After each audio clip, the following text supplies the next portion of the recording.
बिस्मिल्लाहिर्रहमानिर्रहीम। अस्सलाम वालेकुम स्टूडेंट्स। आज हम हदीस नंबर 2 पढ़ेंगे। हदीस नंबर 2 है तलबुल इल्मी फ़रीज़ातुन अला कुल्लि मुस्लिमिन। इल्म का तलब करना हर मुसलमान पर फ़र्ज़ है। लफ्ज़ी तर्जुमा देखते हैं। तलबुल इल्मी, इल्म का तलब करना, फ़रीज़ातुन फ़र्ज़ है, अला कुल्लि मुस्लिमिन हर मुसलमान पर। इस तरह इस हदीस से मुबारका का मौजू इल्म की फ़जीलत है। नबी पाक सल्लल्लाहु अलैहि वसल्लम ने इस हदीस मुबारका में इल्म का हसूल हर मुसलमान मर्द और औरत के लिए लाजिम करार दिया है। इल्म क्या है?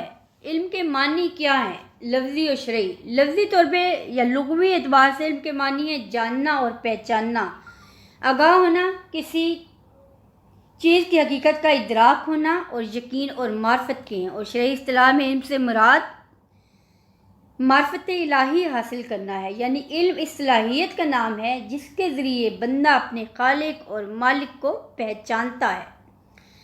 अल्लाह ताला ने अपने बंदों पर बेशुमार एहसानात किए और इन एहसानात में सबसे पहला एहसान और सबसे बड़ा एहसान जो उसने अपने बंदों पे किया वो ये था कि उसने इंसान को इल्म अता किया और इसी इल्म की बुनियाद पर उसने इंसान को अशरफुल मखलूक़ात बनाया और फरिश्तों को उससे हुक्म दिया कि वो आदम को सजदा करें। नबी पाक सल्लल्लाहु अलैहि वसल्लम पर जो पहली वही नाज़िल हुई उसका तर्जुमा है, अपने परवरदिगार का नाम लेकर पढ़िए। इक़रा बिस्मि रब्बिकल्लज़ी खलक़।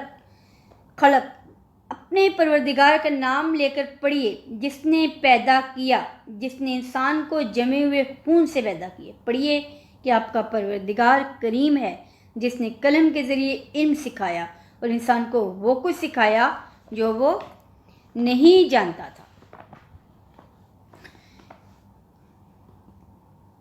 अब आगे देखिए कि नबी पाक सल्लल्लाहु अलैहि वसल्लम ने इल्म को लाजिम क्यों करार दिया है।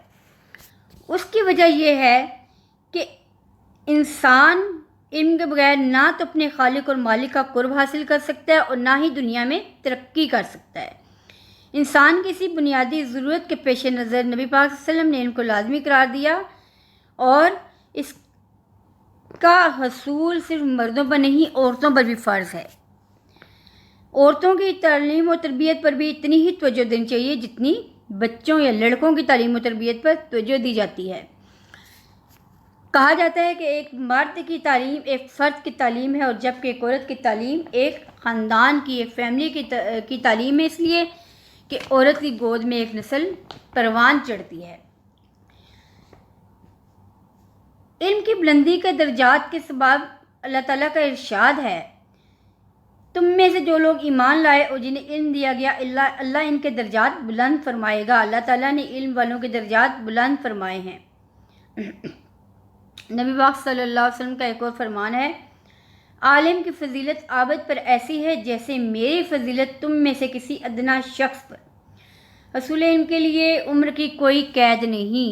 आप सल्लल्लाहु अलैहि वसल्लम ने एक और हदीस में फरमाया कि माँ की गोद से लेकर कब्र तक इल्म हासिल करो, फंगूड़े से लेकर कब्र तक इल्म हासिल करो। यानी कि इसके लिए उम्र की कोई कैद नहीं। इंसान ज़िंदगी के किसी भी हिस्से में इल्म हासिल कर सकता है। इल्म रहनुमाई का ज़रिया है, इल्म रोशनी है। अहले इल्म की स्याही शुहदा के खून जैसी है।